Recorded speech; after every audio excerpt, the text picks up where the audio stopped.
Elohim berfirman, anakku, karena kasihlah engkau ada sampai hari ini. Weiss, apa enggak tersentuh hati ini ya? Karena kemurahanku lah engkau ada sampai hari ini. Dan Elohim juga berfirman, hanya di dalam dialah sukacita dan damai sejahtera kita. Ya. Elohim juga katakan di dalam kesetiaannya lah kita ada sampai hari ini. Benar? Benar sekali. Karena kebaikannya lah dunia ini masih berjalan. Dan di dalam kelemah lembutannya lah kita masih diberikan kesempatan. Ya. Hanya satu yang harus kita kerjakan yang lebih, yaitu apa? Penguasaan diri. Kesabaran hatinya yang dia berikan, itu yang memberikan kita kesempatan ada sampai hari ini. Jadi kebesaran hatinya, kesabaran hatinya, kemurahan hatinya, sesungguhnya itu adalah kesempatan emas yang diberikan bagi kita untuk memperbaharui hidup. Ya. Jadi ke-9 buah roh itu harus ada dalam diri kita. Ya. Ke-9 buah roh harus benar-benar menyatu dalam kita. Itu tadi yang Elohim sampaikan kepada saya. Jadi buah roh, kasih, sukacita, damai sejahtera, kebaikan, kemurahan, kesabaran, kelemah lembutan, apalagi penguasaan diri, semua itu ya harus ada dalam kita. Jadi 8 tadi, 8 ini ya, tadi aku buat segini. 8 itu tadi Tuhan sebutkan di dalam diri dia melekat. Ke-9 itu tugas saudara dan saya. Penguasaan diri.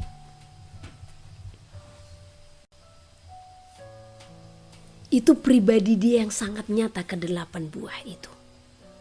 Ke-9 itu tugas akhir kita. Saya aja baru ngeh hari ini. Karena Tuhan tadi katakan itu. Ya, oh iya benar ya. Kalau bukan karena kasih Tuhan, ya, mari kita buka dari Galatia. Pasal ke-berapa itu?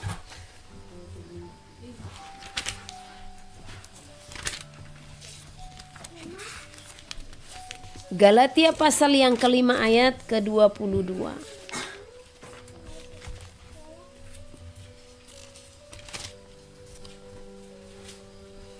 Tetapi buah roh ialah kasih. Ingat, saudara dan saya ada sampai detik ini karena kasih Tuhan. Saudara memiliki sukacita dan damai sejahtera karena ada Roh Kudus yang diam dalam kita. Ya. Saudara dan saya ada dan berdiri sampai hari ini karena kesabaran hati Tuhan. Ingat, saudara dan saya adalah pendosa. Tetapi karena kesabarannya, dunia ini masih berjalan, masih ada sampai detik ini. Ya.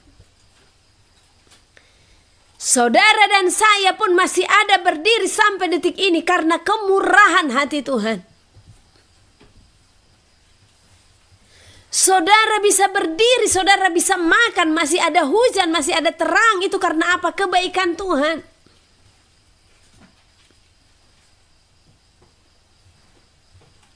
Dan kita bisa kuat sampai hari ini karena apa? Kesetiaannya Tuhan.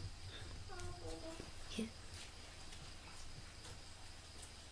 Dan terlebih, kita masih bertahan sampai hari ini. Dunia ini masih berjalan karena apa? Kelemah lembutan hati Tuhan. Oke. Tinggal apa? Kita tidak pantas mengatakan kepada Tuhan penguasaan diri. Oh dia aslinya itu. Dia raja. Dia Tuhan. Dan di dalam penguasaan diri ini, itu tugas akhir kita. Harus menguasai diri. Karena dia pun telah mengajarkannya kepada kita. Bagaimana di saat dia ada di dalam bumi. Di saat orang melempari, meludahinya, apa yang Tuhan lakukan? Dia katakan di kayu salib, ya, Tuhan ampunilah mereka, sebab mereka tidak tahu apa yang mereka perbuat. Sanggupkah saudara dan saya melakukan hal yang sama? Di saat kita dicaci maki, di saat kita teraniaya, di saat kita dihujat, sanggupkah kita untuk mengasihi? Sanggupkah kita untuk mengampuni? Ini sangat penting dalam kehidupan kita. Ya. Waktu Elohim tadi menyampaikan itu, bagaimana air mata saya tidak berurai. Ya. Sampai saya pun menjerit-jerit di hadapan Tuhan. Ya. Saya mengatakan, siapa saya Tuhan? Saya tidak akan ada dan saya tidak akan jadi kalau tanpa Tuhan, saya katakan. Ya. Hidupku anugerah-Mu Tuhan. Anugerah inilah yang jangan kita sia-siakan. Ya. Nafas saudara dan saya yang diberikan Tuhan adalah anugerah. Maka kembalikanlah itu semua bagi kemuliaan Tuhan. Jangan sia-siakan waktu yang diberikan kepada saudara dan saya. Topik yang saya bawakan pada hari ini, ya, ibadah yang dibenci oleh Elohim. Seperti apa ibadah yang dibenci Tuhan? Jangan saudara merasa ibadahmu itu dikenan oleh Tuhan sepenuhnya. Ibadah kita adalah hidup kita, persekutuan kita. Bagaimana pengembalian kita bagi kemuliaan Tuhan, itu ibadah yang sesungguhnya. Bagaimana kita mengembalikan segalanya kepada Tuhan dengan ucapan syukur kita, itu ibadah kita. Bagaimana kita mengisi buli-buli kita, itu ibadah kita. Bukan hanya berbicara tata cara atau rutinitas peribadatan. Bahkan tata cara itu pun, peribadatan itu pun banyak yang tidak dikenan oleh Elohim. Banyak gereja-gereja saat ini yang dimana Elohim tidak berkenan atas tata cara ibadah mereka. Karena apa? Ibadah kebanyakan di seluruh bumi ini sudah diatur oleh manusia. Coba cari di mana ibadah yang Roh Kudus benar-benar mengontrol ibadah itu sepenuhnya. Manusialah yang telah mengontrol peribadatan dengan apa? Time. Jam yang telah diciptakan oleh manusia. Manusia yang menciptakan jam ini. Karena waktu dari Tuhan petang dan pagi hari. Tentang 1 jam, 2 jam, 3 jam. Ya. Manusia yang menentukannya. Dan waktu peribadatan ditentukan oleh waktu manusia, bukan waktunya Tuhan. Yang sesungguhnya ibadah yang benar-benar dikenan oleh Tuhan itu adalah bagaimana Roh Kudus itu mengalir. Bagaimana Roh Kudus itu bekerja, tidak melihat jamnya.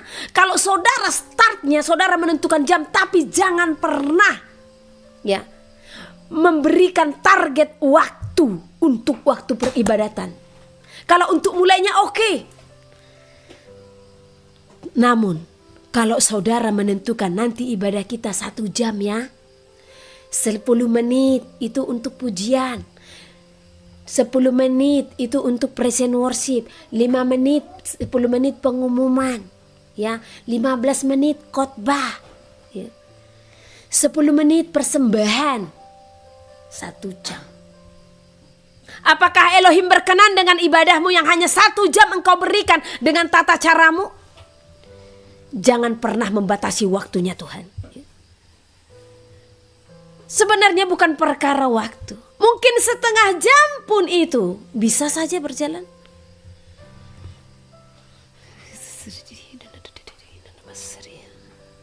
Namun, apakah dalam ibadahmu itu engkau sepenuhnya mengembalikan kepada Elohim? Apakah ibadah itu engkau sepenuhnya serahkan kepada Bapa? Bapa, ini ibadah kami. Kami tidak akan membatasi waktumu. Mengalirlah Roh Kudus. Tuhan rindu itu di zaman ini.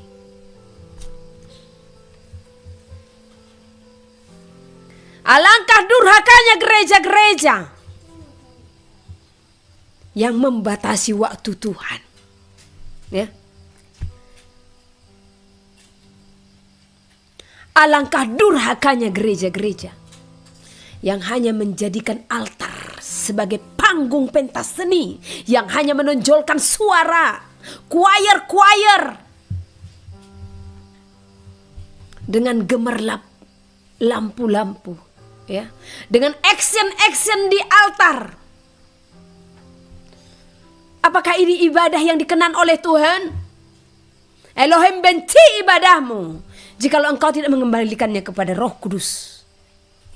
Kalau hanya penampilanmu di altar saja, saya sampaikan kepada saudara, turun dari altar. Buat apa ibadah rutinitas seperti ini? Pernahkah saudara sadari banyak sekarang, ya, tempat peribadatan itu yang hampir mirip dengan diskotik. Jadi hanya bedanya rohani, ya. Tapi cari hiburan. Saya stres, saya datang ke gereja dulu. Bernyanyi-nyanyi, melompat-lompat di gereja, plong, tanpa disadari tidak ada kuasa dalam peribadatannya. Buat apa engkau plong hanya karena nyanyian puji-pujian yang sukacita, namun Roh Kudus tidak diam dalammu? Apakah ibadahmu dikenan oleh Tuhan?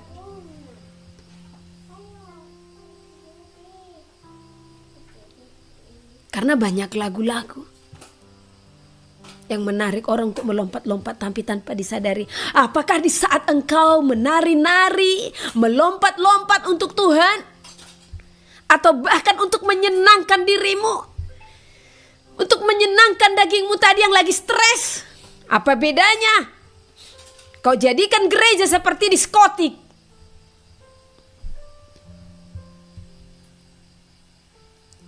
Elohim merindukan worship leader yang benar-benar memimpin puji-pujian dengan dipenuhi oleh Roh Kudus. Bukan memancing orang bernyanyi, tetapi mengajak orang menyembah. Menyembah dan bernyanyi itu berbeda.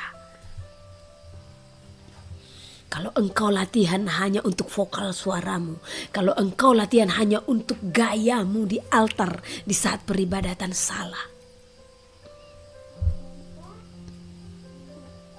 Coba pikirkan, engkau tampil di altar untuk siapa?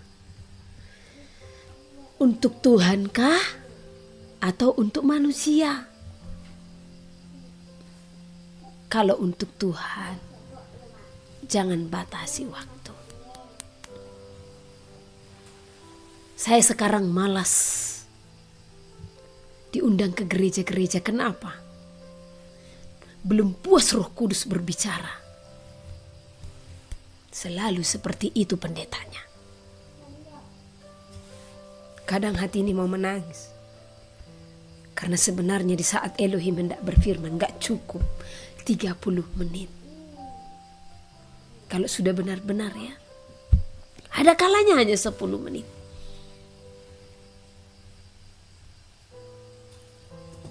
Bertobat. Coba kita renungkan. Banyak gereja-gereja antusias dengan fasilitas. Ya. Antusias dengan aksesoris sampai buat apa efek smoke itu, ya, smoke, ya.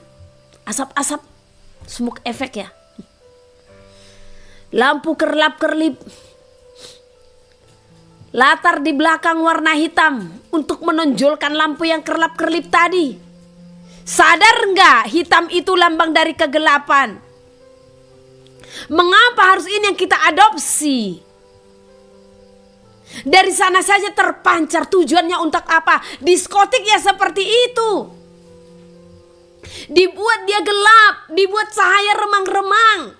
Ya, supaya lampu kerlap-kerlipnya ini menyinari sekeliling. Kenapa gereja sekarang harus seperti itu?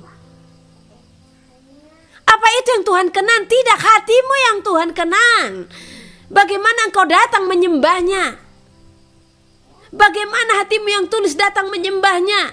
Tuhan tidak melihat penampilanmu, yang penting kamu sopan, rapi. Yang ada engkau memakai pakaian yang tidak selayaknya sebagai seorang perempuan engkau melayani di altar. Firman Tuhan juga sudah berkata, kalau bagi wanita berpakaianlah selayaknya seperti wanita. Jangan engkau memakai pakaian seperti laki-laki.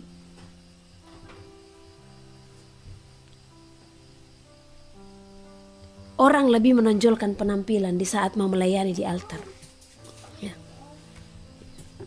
Sayang, ya. Sayang sekali. Kalau gereja-gereja seperti ini hatinya tidak sepenuhnya di dalam Tuhan. Ya. Ingat saudara, hari peribadatan itu harus full, itu sepenuhnya untuk Tuhan. Satu hari itu harus full untuk Tuhan. Yang ada saudara pulang beribadah, pergi kemana, pergi ke mall ya, pergi ke restoran ya. Apakah itu beribadah? Saudara hanya memuaskan daging saudara saja datang ke gereja untuk apa melompat-lompat?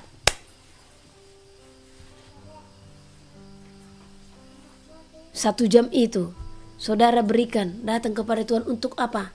Mengungkapkan unek-unek. Berjam-jam berikutnya apa? Untuk dunia. Kita munafik di depan Tuhan. Tanpa disadari, orang-orang yang seperti inilah yang mempermainkan hati Tuhan. Untuk apa saudara beribadah? Kalau satu hari itu saudara pun pergi jalan-jalan, saudara pun kemana-mana. Karena bukankah Tuhan berfirman? Ya. 1 hari lamanya, 6 hari lamanya engkau melakukan pekerjaanmu, tetapi 1 hari itu penuh full untuk Tuhan. Jadi sadari, hari peribadatan yang kamu berikan untuk Tuhan, sudahkah engkau berikan untuk Tuhan? Atau 1 jam di gereja, selebihnya jalan-jalan. Oh, durhakanya kita di hadapan Tuhan. Bagaimana Elohim tidak murka dengan dunia ini ya. Mari kita buka dari Amos pasal yang kelima, ayat 21 sampai 24.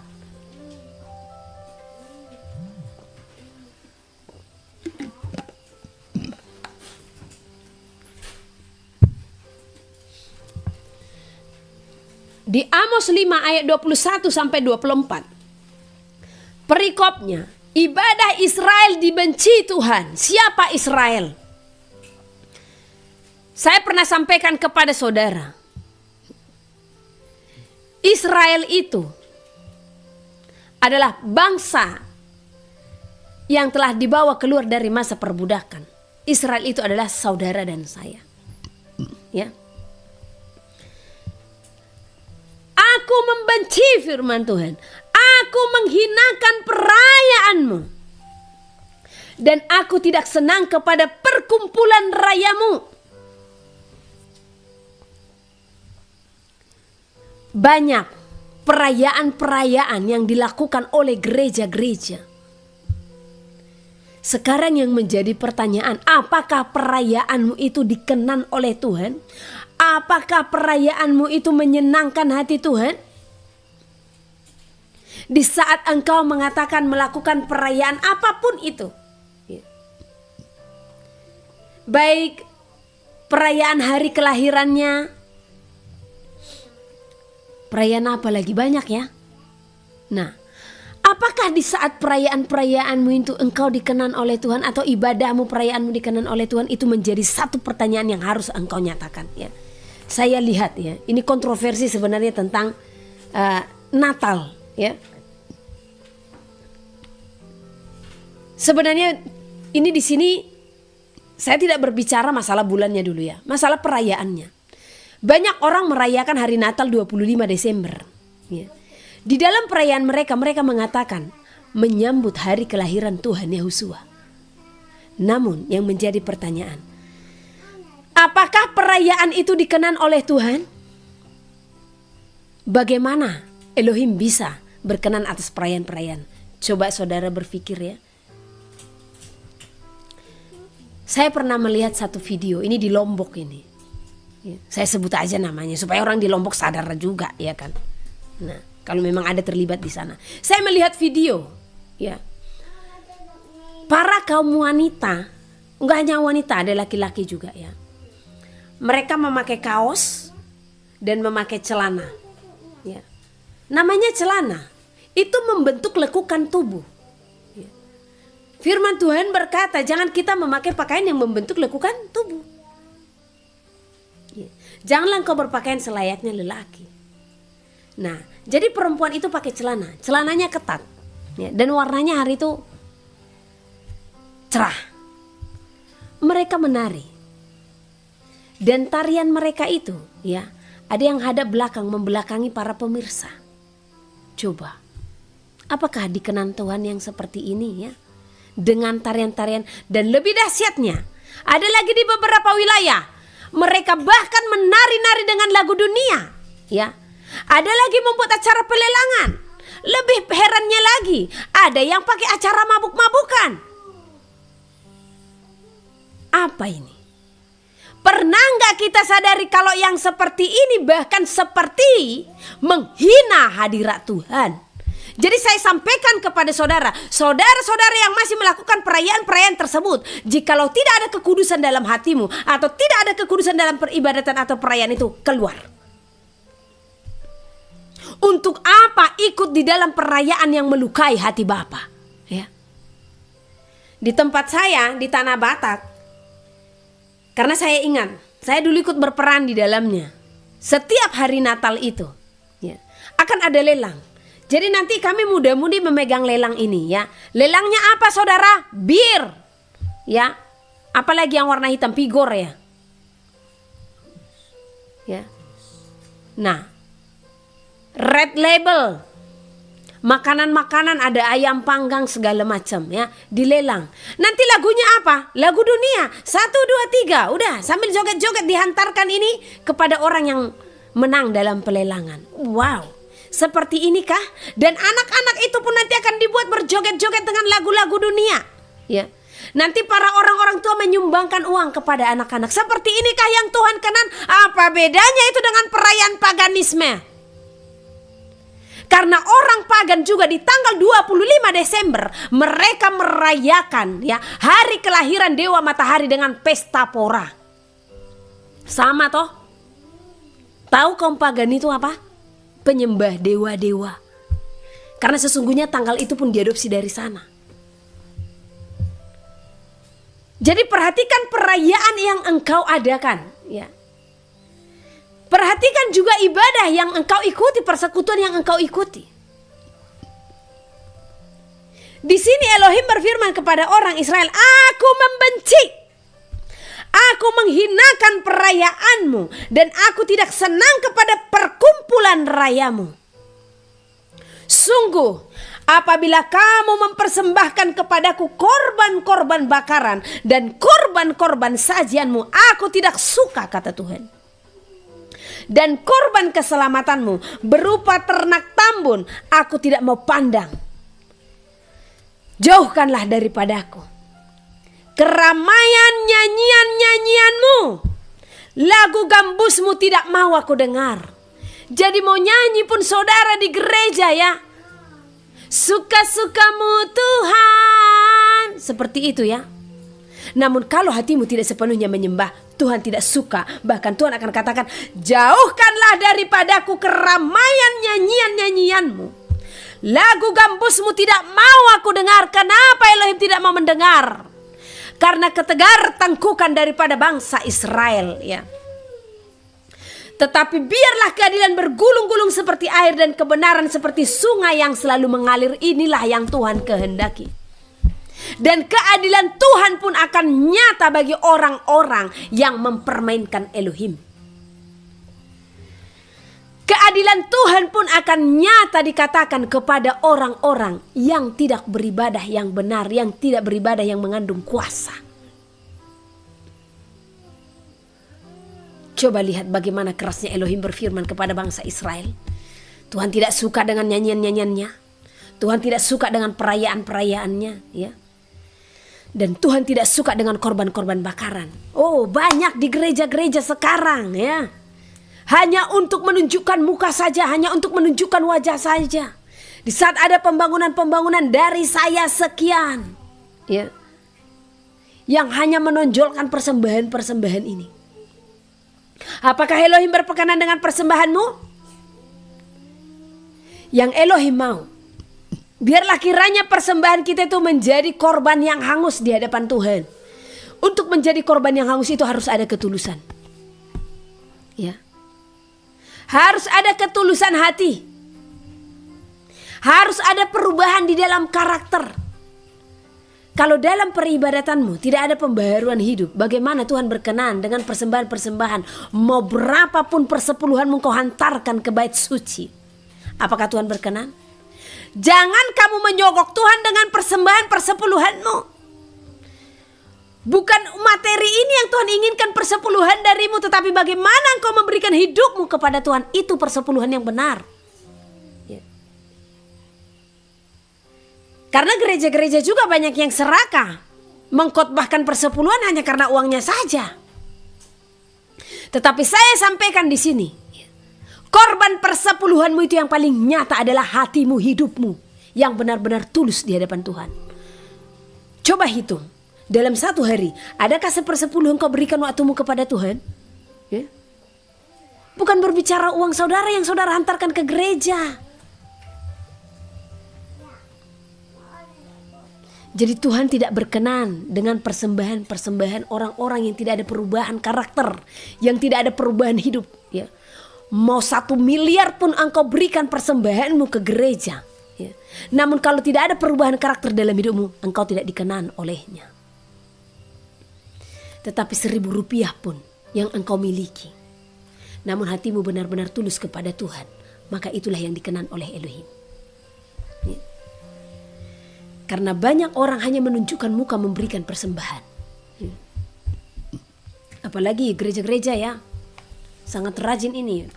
Persepuluhan dari keluarga si ini sekian, persepuluhan dari keluarga sini sekian. Ngapain dipampang-pampangkan seperti itu? Itu rahasia seseorang itu kepada Tuhan, ya. Tapi banyak tujuan gereja supaya apa? Keluarga yang lain juga supaya taat persepuluhan ini, supaya nggak absen. Atau keluarga yang lain supaya berlomba, masa sih itu persepuluhannya 500.000, aku kan pencarianku lebih tinggi, dia kasih 600.000. Berlomba-lomba, ya. Apakah rupiahmu yang dikenan oleh Tuhan? Tidak. Hidupmu ini, ketulusan hatimu datang kepada Tuhan. Karena di saat engkau tulus datang kepada Tuhan, engkau memberikan korban-korban tadi, maka itu berkenan di hadapan Tuhan. Maka berlimpah akan Tuhan berikan daripadamu. Engkau pun akan dijauhkan dari belalang-belalang pelahap, ya. Namun kalau engkau memberikan persepuluhanmu ini, supaya aku dijauhkan dari belalang pelahap, supaya berkat-berkatku tetap, supaya berkatku berlimpah, ku berikanlah kepada gereja. Kalau itu motivasi saudara datang kepada Tuhan memberikan persembahan persepuluhan, maka percaya Tuhan tidak berkenan, ya. Kesusahan demi kesusahan pun akan nyata. Tetapi kesusahan yang nyata bukan di saat engkau susah memperoleh ekonomi, bukan. Mungkin ekonomi akan gampang kau peroleh, tetapi kesusahanmu untuk mencapai destiny, satu ujian saja sulit engkau lewati. Itu, ya. Ujian kemarahan, ujian ketersinggungan, ujian kegeraman itu sulit engkau lewati. Nah itu tidak ada kemajuan, ya. Itu yang menjadi belalang pelahap dalam diri saudara. Bukan terhalangnya berkat-berkat finansial ini, ya. Oh, iblis pun bisa menawarkan kepadamu hal-hal finansial, ya. Jangankan sama saudara dan saya, sama Tuhan Yahushua saja ditawarkan kerajaan dunia, ya. Dan iblis juga bisa meninabobokan saudara Dengan apa? Iblis lihat, oh motivasinya ini datang ke gereja memberikan persepuluhan supaya berkatnya berlimpah. Oke, dia telepon kawannya. Hai Legion, udah kasih aja hartanya banyak-banyak ya. Tapi di saat dia teruji dalam hal karakter pemarah, dia tidak lolos. Berkatnya tetap berjalan sehingga dia lupa diri. Ya, lupa diri. Kenapa saya katakan demikian? Tanpa disadari, karena berkat-berkatnya atau karena uang-uang yang berjalan tadi ya. Dia merasa Elohim itu berkenan atas hidupnya. Jadi di saat dia marah kepada seseorang, di saat dia benci kepada seseorang, dia merasa Tuhan masih berkenan atas hidupnya. Tanpa disadari, iblis pun bisa bekerja melalui uang-uang ini, saudara. Ya. Harus tulus. Kalau tidak ada ketulusan sama aja. Di saat memberi juga kalau engkau tidak ada ketulusan sama saja. Ya. Beberapa waktu lalu kami teruji dengan hal ketulusan. Ya. Kadang saudara-saudara yang memberkati, kadang saya bingung. Ya. Kenapa sih kalau memberkati itu harus mengungkit-ungkit berkat yang diberikan? Itu karena apa? Saudara merasa apa yang saudara berikan itu adalah milik saudara. Saya sampaikan kepada saudara, siapapun saudara yang memberkati sesamamu, baik pun tim ini ataupun sesamamu manusia engkau berkati, jangan pernah merasa itu uangmu. Karena Elohim tidak akan mengembalikannya kepadamu. Ya. Sekalipun orang itu menyakitkanmu, jangan pernah menyesali apa yang sudah pernah engkau korbankan. Ya. Apalagi jika itu tidak menyakitimu. Ya. Saya sering kaget. Ya. Jadi saya sampaikan. Karena sekalipun saudara memberkati kami, kami pun melakukan hal yang sama kepada sesama kami. Mungkin berkat yang saudara berikan itu masih 1/1000 atau 1/100.000 dari apa yang saudara miliki, saudara berikan ke pelayanan ini. Tetapi pelayanan ini sudah memberikan 100% yang dia miliki kepada yang berkekurangan. Itu sudah kami lakukan. Sekalipun nilainya berbeda dari apa yang saudara berikan. Satu contoh, saudara memiliki uang ya 100 juta di ATM. Saudara memberkati kami 1 juta.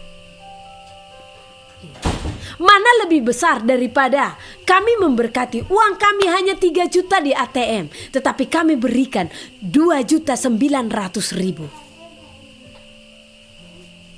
Oh janganlah dulu lebih besar ya. Oke, uang kami hanya 500.000 di ATM, tapi kami memberikan 450.000. Nilainya lebih besar dari yang saudara berikan tadi ya. Oke ya, 10 juta saya taruh 10 juta. Saudara berikan 10 juta dari uang saudara yang ratusan juta. Saudara berikan 10 juta. Ya. Saya yang punya uang 500.000, saya berikan 450.000. Mana lebih besar jumlahnya? Tetapi seharusnya setiap kita yang memberkati haruslah dengan hati yang tulus. Jangan pernah memberkati orang untuk imbalan balas jasa. Itu namanya tidak memberkati. Ya. Miris kalau melihat orang-orang yang seperti ini. Miris. Jadi kembali, bagaimana Tuhan tidak berfirman? Ya, sungguh apabila kamu mempersembahkan kepadaku korban-korban bakaran dan korban-korban sajianmu, aku tidak suka. Dan korban keselamatanmu berupa ternak yang tambun, aku tidak mau pandang, kata Tuhan. Mau 100 juta pun yang kau berkati, kalau namun hatimu tidak ada ketulusan, maka Tuhan pun tidak akan memandang persembahan saudara. Jadi berkat-berkat yang kita berikan harus dibarengi dengan apa? Hati yang tulus. Sekalipun orang lain itu menyakitkanmu. Ya. Kami sering kali memberkati orang, namun pada akhirnya kembali untuk menyerang kami. Tetapi apa? Saya selalu bilang sama Tuhan, kasihi dia Tuhan. Jadi jangan pernah menghitung berkat-berkat yang kau berikan kepada sesamamu. Karena apa? Itu milik Tuhan. Aset Elohim yang diberikan pertanggungjawaban kepada saudara dan saya. Untuk kita kelola kemana jalan-jalannya ini nanti. Kalau Tuhan katakan ini untuk fakir miskin, berikan. Kalau Tuhan katakan ini untuk janda-janda, berikan. Kalau Tuhan katakan ini untuk pembangunan gereja, berikan. Kenapa kita harus menghitung? dengan perkataan-perkataan kita untuk menyinggung-nyinggung berkat tersebut dengan mengharapkan kita untuk berbalas jasa. Ya. Hati-hati dengan berkat. Ya. Jadi saya sampaikan bagi saudara-saudara yang mau memberkati siapapun, ya, baik pelayanan ini pun yang saudara berkati, tetaplah di dalam ketulusan hati. Ya, tetap dalam ketulusan hati supaya itu ada faedahnya bagi saudara dan saya, supaya itu menjadi berkat yang tetap. Ya. Nah, kita kembali ke Amos tadi. Jadi jangan kita pernah merasa ada ibadah kita itu selalu dikenan oleh Tuhan. Banyak ibadah yang dibenci oleh Tuhan. Ingat, ibadah yang bagaimana di saat kita katakan kita bersekutu kepada Tuhan, di saat kita katakan kita beribadah kepada Tuhan, tetapi kita tidak bisa mengekang lidah. Ya. Mari kita buka dulu dari Yakobus. Yakobus pasal pertama ayat yang ke-26. Yakobus. Ini Alkitabnya masih lengket banget.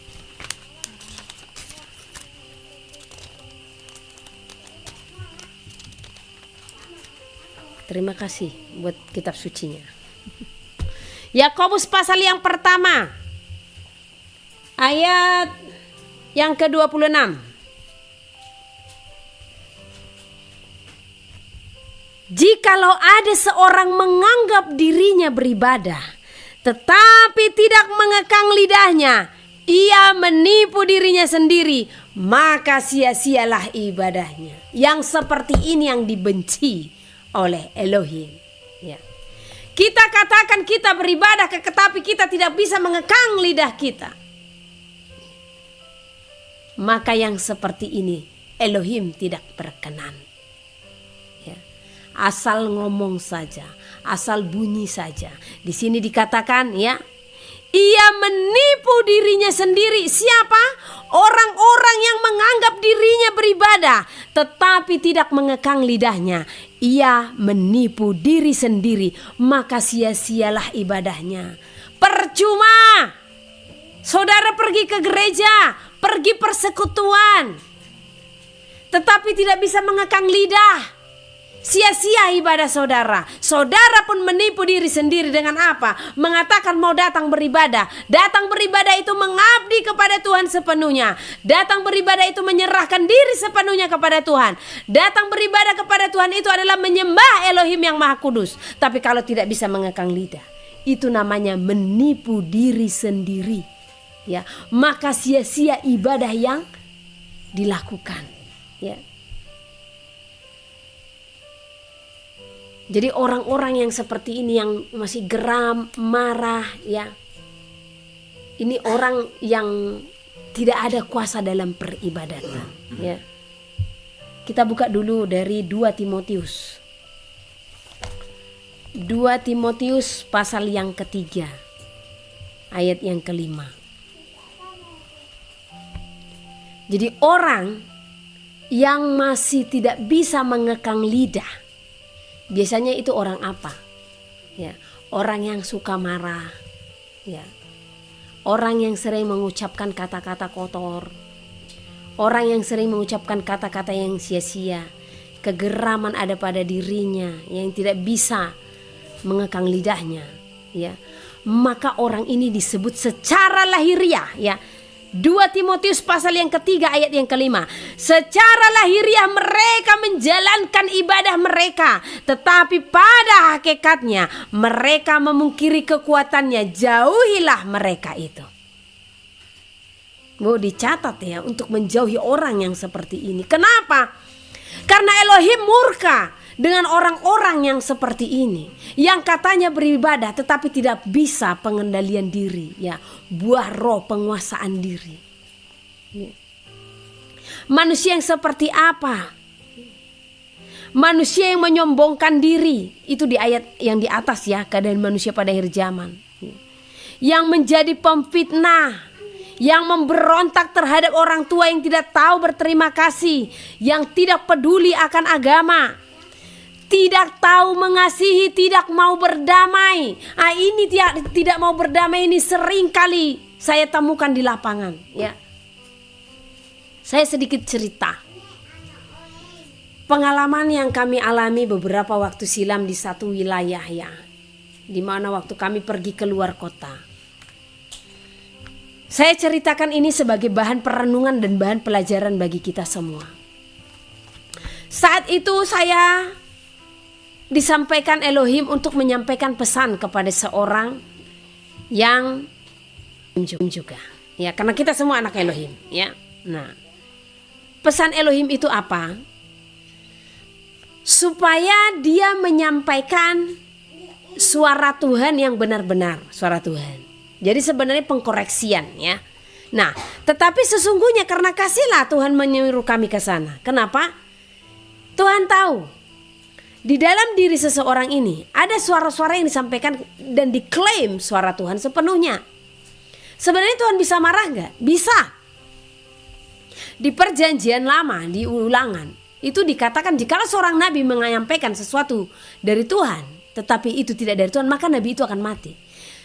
Nah, di zaman ini ada kasih karunia, ada kemurahan tadi, ada kesempatan tadi, ada kelemah lembutan tadi, ada kebaikan tadi, ada kesabaran tadi yang memberikan kita kesempatan untuk memulihkan ini semua. Tuhan melihat seseorang ini ya, maka dari buahnya kita harus melihat dan mengenali apakah benar Elohim berfirman kepada dia atau tidak. Ya.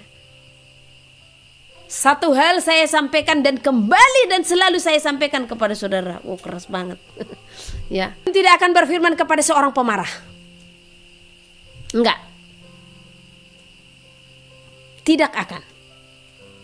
Kecuali karakternya ini sudah benar-benar dilepas. Kalau itu masih diam dalam dirinya, maka percaya, ya. Suara hati, suara pikiran itu bisa dia dengar terpisah sehingga dia mengklaim itu suara Tuhan. Ingat, suara hati dan pikiran itu juga baik kalau dia orang yang di dalam Tuhan. Ya. Tetapi tidak benar. Ya. Dan yang seperti ini iblis pun bisa menyusup. Jadi Tuhan sampaikan kepada saya, pergilah, sampaikan kepadanya. Ya. Jikalau suara yang dia dengar adalah percampuran, masih banyak yang dia sampaikan berasal dari pikirannya dan suara hatinya. Saya sampaikan. Ya. Awal sih didengarkan. Ya. Namun ada waktu berjalan berapa hari. Ya. Pesan itu pun jadi terbalik. Ya. Dengan apa? Penolakan. Ya. Dia sendiri yang membalikkan. Ya. Penolakan pun terjadi. Padahal karena kasih loh Tuhan menghantarkan kami datang menjumpainya begitu jauhnya dari Sumatera ke Jawa ya. Karena kasih. Karena Tuhan memberikan dia kesempatan untuk memulihkan keadaan. Ya. Dan pada akhirnya sesuatu yang besar pun terjadi ya. Dan ini sejarahnya saya pulang dari satu wilayah dengan apa? Berurai air mata. Karena bisa-bisanya saya pulang dari satu tempat ya. Malam itu tuan rumah tidak tidur di rumah itu. Tapi saya hanya bilang sama Tuhan, Bapak, seharusnya saya yang sakit hati, tetapi entah kenapa belas kasih yang kau taruhkan di dalam hati ini. Ya. Sampai saya pulang, saya tetap merangkul. Ya. Saya tetap berusaha supaya seseorang ini di saat diberi teguran tidak tawar hati. Karena firman Tuhan berkata, janganlah tawar hatimu. Di saat Tuhan berfirman, di saat diberikan teguran, jangan tawar hati. Ya. Dia pun mengatakan, saya menyesal pergi ke sini dan ke sini. Ya. Karena memang waktu dia datang ke Sumatera ini, disitulah Tuhan bukakan kepada saya suara-suara yang diperdengarkan itu. Dan disitu saya bisa melihat, oh Tuhan, ini ada ini, ada ini. Tetapi itu pun dengan kasih Tuhan masih merangkul. Ya. Kami pulang benar-benar hati yang sedih. Tetapi sedihnya karena apa? Kenapa sulit untuk berdamai, itu saja. Ya. Sampai di tempat ini saya tetap chat. Saya buat alasan. Ya. supaya ada komunikasi. Dengan ada pesanan-pesanan saya barang tertentu yang saya coba tanya, Bu, apakah ini sudah selesai? Saya mencoba menyadarkan dia untuk melepaskan pengampunan. Tetapi sulit. Tetapi tetap Tuhan taruhkan belas kasih. Ya, belas kasih. Ya. Walaupun bahkan saya mendengar ya sesuatu yang dibalikkan segala macam, saya tetap mengasihi. Dan ini bukan hanya 1, 2, 3 kali saya temukan, banyak. Di saat kami menyampaikan pesan Tuhan, kami ditolak. Gak apa-apa. Karena dari pertama memang Elohim telah mengatakan, ya, anakku bersiaplah untuk ditolak. Namun yang membuat hati ini berduka apa? Kenapa di saat kami memberitakan kebenaran atau menyampaikan pesan Tuhan untuk merubah hidup seseorang, kebencian yang ada di hatinya, bahkan tidak mengampuni sama sekali. Kadang saya berpikir, apa sih salah saya Tuhan? Kenapa sampai dibenci segitu benci-bencinya? Ya. Kadang karena ketegasan. Tapi ya itulah salib ya. Jadi saya coba kembali tegur sapa lagi. Dan saya melihat ya, kalau seseorang sudah berbicara kau, ya, kita kan sebagai sesama saudara paling ya ibu seperti itu ya. Nah ini nggak ada lagi ibunya, sudah kau pikirkan, udah kata kau semua, berarti kan ada kebencian dalam hatinya. Saya bilang sama Tuhan, bagaimana engkau tidak berduka dengan orang-orang yang seperti ini yang sulit untuk berdamai, sementara saya berusaha untuk menyadarkan untuk berdamai. Secara manusia lah dulu ya, kami nggak ada salah. Bukan saya membela diri saya, tetapi saya bisa berani katakan ya, semua itu terjadi hanya karena apa? Ada teguran yang diberikan, itu saja ya. Sehingga segala sesuatunya pun harus menjadi sesuatu yang tidak pantas diucapkan jadi diucapkan ya. Tetapi Tuhan menunjukkan itu semua ya. Supaya apa? Saya pun melihat alangkah berdukanya hati Tuhan. Kenapa? Bahkan orang yang sudah mengklaim mendengar suara Tuhan tidak bisa mengampuni. Ini dosa yang sangat besar di akhir zaman ya. Orang yang mengklaim dirinya mendengar suara Tuhan tetapi masih bisa membenci. Bukankah firman Tuhan berkata ya, barang siapa membenci saudaranya, ia sama dengan seorang pembunuh manusia yang tidak akan mendapat hidup yang kekal. Kenapa kita harus bisa membenci? Saya sampaikan kepada saudara, kalau engkau diberikan karunia bahasa roh, menafsirkan bahasa roh, karunia hikmat, karunia pengetahuan, karunia iman, bernubuat, ya, membedakan roh, membuat mujizat, ya. Apa satu lagi? Bernubuat. Sekalipun engkau memiliki itu, jangan bangga. Yang paling saya syukuri dari Tuhan hanya satu, saya tidak bisa membenci. Yang ada kalau orang sudah bersalah seperti itu, di sini terus menangis. Saya hanya tetap bawakan dalam doa. Bapa, tolong dia. Rangkul dia Tuhan, rebut jiwanya. Saat ini dia sedang dilingkupi oleh kekecewaan. Tolong sadarkan dia Tuhan. Untuk apa kita tidak mengampuni? Kita tidak punya alasan untuk tidak mengampuni. Sekalipun seseorang itu bersalah atau besar kesalahannya kepada kita, kita tidak punya alasan untuk tidak mengampuni, karena firman berkata, barang siapa tidak mengampuni sesamanya manusia, maka Elohim pun tidak akan mengampuni kesalahan-kesalahan. Kita buka dari Markus kalau tidak salah ya. Markus 11 itu. Kita baca dulu Markus pasal yang ke-11. Ayat 25-26. Dan jika kamu berdiri untuk berdoa, ampunilah dahulu sekiranya ada barang sesuatu dalam hatimu terhadap seseorang, supaya juga Bapamu yang di sorga mengampuni kesalahan-kesalahanmu. Tetapi jika kamu tidak mengampuni, maka Bapamu yang di sorga juga tidak akan mengampuni kesalahan-kesalahan.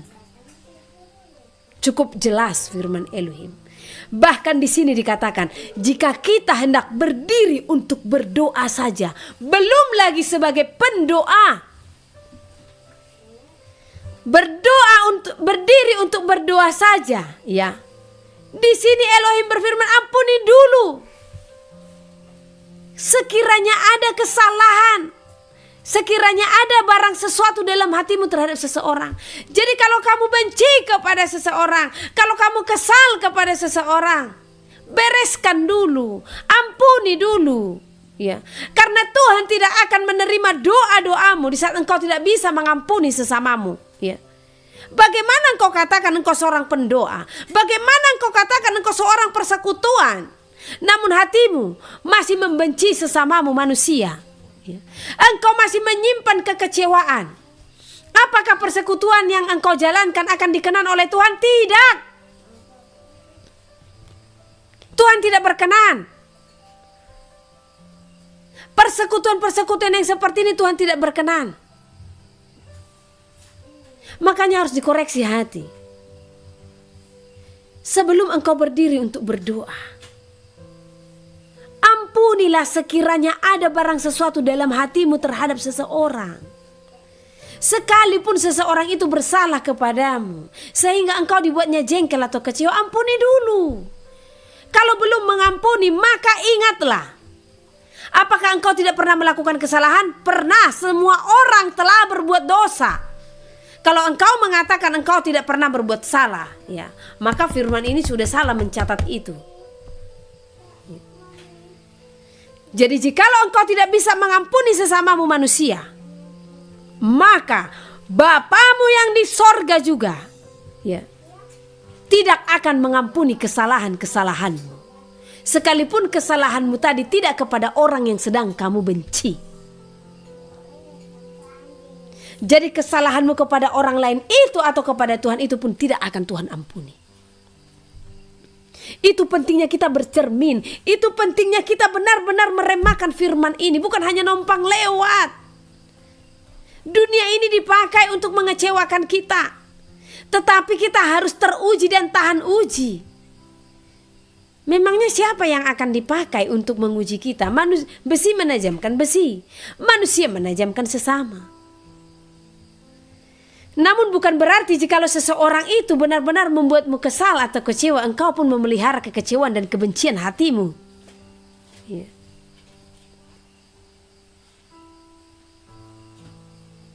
Jadi ampuni sesamamu.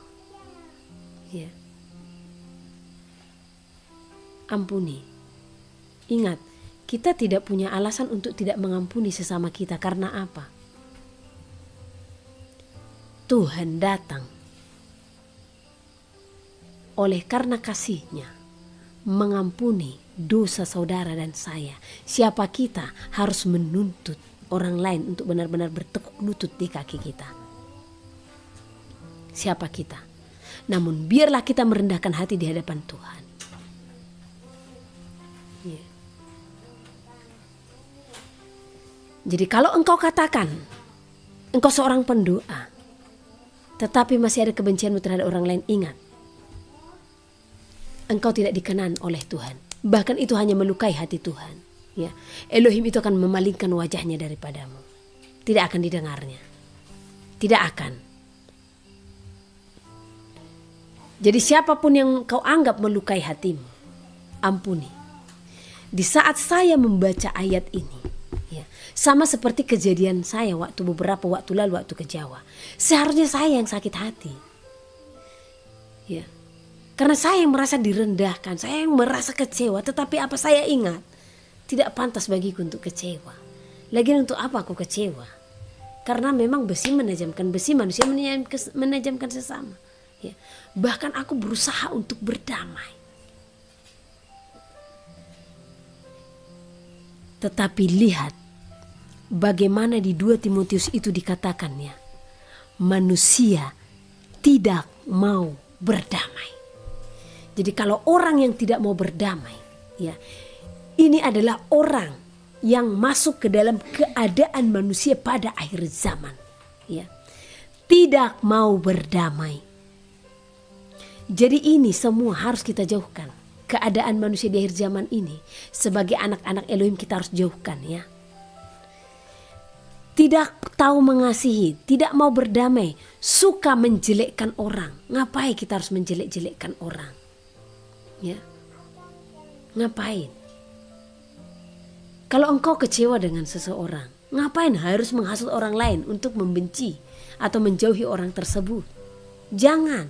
Itu bukan koridor kita, itu bukan bagian kita. Karena tanpa saudara sadari, dengan saudara menghasut orang lain untuk meragukan seseorang atau untuk menjauhi seseorang yang bahkan tidak bersalah kepadanya, di sana kita telah melakukan kejahatan karena telah memisahkan umat Tuhan.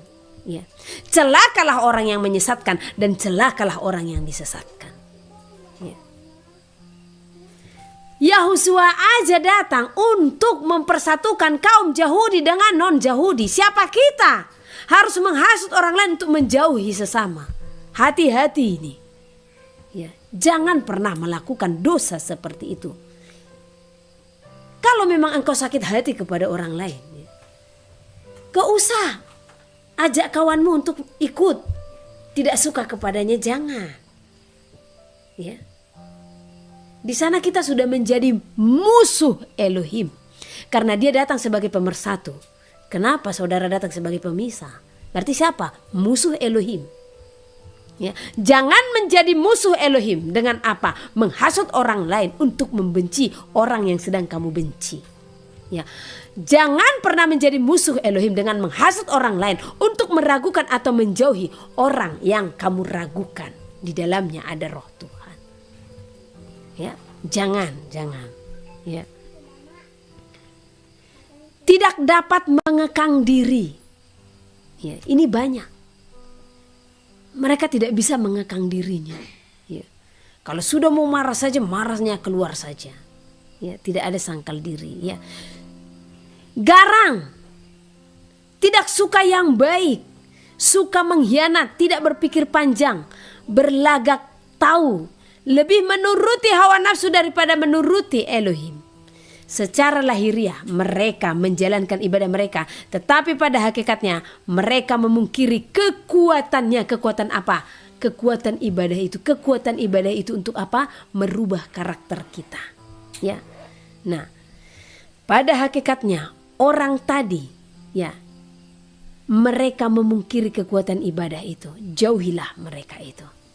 Jadi jangan pernah bersekutu dengan orang yang sulit untuk sangkal diri. Ya. Jadi tim 2 juga harus diperiksa timnya. Saya sampaikan kepada saudara, jikalau saudara membentuk tim 2, bukan perkara banyaknya jumlah orang yang berdoa. Ya. Kalaupun engkau berkumpul berpuluh-puluh orang, ya, namun ada seorang di dalam yang keras hati yang tidak mau dibentuk, ya, maka jangan biarkan dia satu tim dalam tim sebagai pendoa. Nggak bisa. Karena apa? Impartasi roh. Jadi hati-hati. Makanya kenali dari buahnya. Ini pendoa loh. Ya, pendoa itu adalah penopang. Ya. Pendoa itu adalah orang-orang yang menopang bangsa, orang-orang yang menopang dunia ini bermohon kepada Tuhan, ya, agar kiranya dijauhkan dari segala bencana, dijauhkan dari segala kesusahan. Nah, siapa yang layak dikatakan sebagai pendoa? Mereka yang tulus hatinya. Mereka yang hidupnya mau dibentuk, mau diperbaharui menjadi manusia baru, hari lepas hari diperbaharui. Pengampunan pasti besar dalam dirinya. Kalau dia dikatakan sebagai pendoa namun tidak ada pengampunan, jangan pernah izinkan orang seperti ini ikut dalam persekutuanmu. Engkau pun harus tegas untuk menegurnya. Karena impartasi yang akan dibawakannya dalam tim doa saudara. Ya, jadi hati-hati. Bagus saudara 2-3 orang, tetapi benar-benar menyatu di dalam roh Elohim dan sama-sama orang yang tulus hatinya. Ya, daripada engkau berpuluh-puluh orang. Namun ini masih perlu dikikis ya. Karena saya lihat tim doa ya, banyak ya, jaringan-jaringan doa di Indonesia banyak itu. Yang hanya seperti komunitas. Yang sesungguhnya kan mereka harus punya tugas khusus untuk mendoakan bangsa. Ya. Jadi hanya komunitas beramai-ramai. Bukan seperti ini yang Tuhan mau. Satu orang saja pun. Yang penting benar. Karena doa orang benar besar kuasanya. Untuk apa saudara berkumpul-kumpul? Satu contoh membuat jaringan doa wanita. Tetapi di dalamnya berkumpul puluhan orang. Tetapi ujung-ujungnya apa? Menggosip. Ya. Tidak ada pembicaraan-pembicaraan yang membangun. Saya pernah mengikuti seperti ini. Ya. Bahkan ngerinya di jaringan doa wanita ini saling sikut. Ya. Akhirnya saya, oh Tuhan, kalau engkau tidak berkenan, sudah keluarkan saya dari sini bagaimanapun caranya. Ya, benar dikeluarkan melalui apa? Saya dikeluarkan dari grup. Karena apa? Saya menyampaikan pesan Tuhan. Nah, lagi-lagi, ya, sering sekali saya menjadi musuh seseorang hanya karena menyampaikan pesan Tuhan. Dan saudara juga jangan mengklaim, oh berarti bukan dari Tuhan, buktinya kok dijadikan musuh. Oh, jangan salah menilai. Ya namanya teguran, pesannya keras toh. Ya. Jadi bukan berarti karena saudara tidak damai sejahtera, saudara mengklaim itu tidak dari Tuhan. Siapa yang damai sejahtera mendengar teguran? Ya. Dan itu banyak kami alami. Dan kami sering sekali dijadikan musuh hanya karena menyampaikan kebenaran. Ya. Kami juga sering dijadikan musuh hanya karena menyampaikan pesan Tuhan. Oh berapa itu? Banyak sekali. Kami Tuhan utus nanti pergi ke Batam, Tuhan utus pergi ke Sulawesi, Tuhan utus pergi ke NTT, Tuhan utus pergi ke Semarang, Tuhan utus pergi ke Surabaya. Ya, ini sudah kami alami semua. Ya, sudah kami alami. Kami sampaikan pesan Tuhan itu, oh tidak diterima. Akhirnya apa? Balik mengoyakkan kami mereka. Ya. Kadang saya bilang sama Tuhan, Tuhan kalau sekiranya kita ada satu contoh ya, duel gitu saling tonjokan masih lumrah lah ya. Saya dimusuhi, ini enggak ada, hanya Bu ada pesan Tuhan. Pesan Tuhan itu katakan jual hartamu dan pakailah itu untuk penginjilan. Nah, seorang ini berkata, tunggu saya dengar langsung lah dari Tuhan. Akhirnya apa? Ujung-ujungnya berjauhan. Ya, saya sampaikan pesan Tuhan kepada seseorang.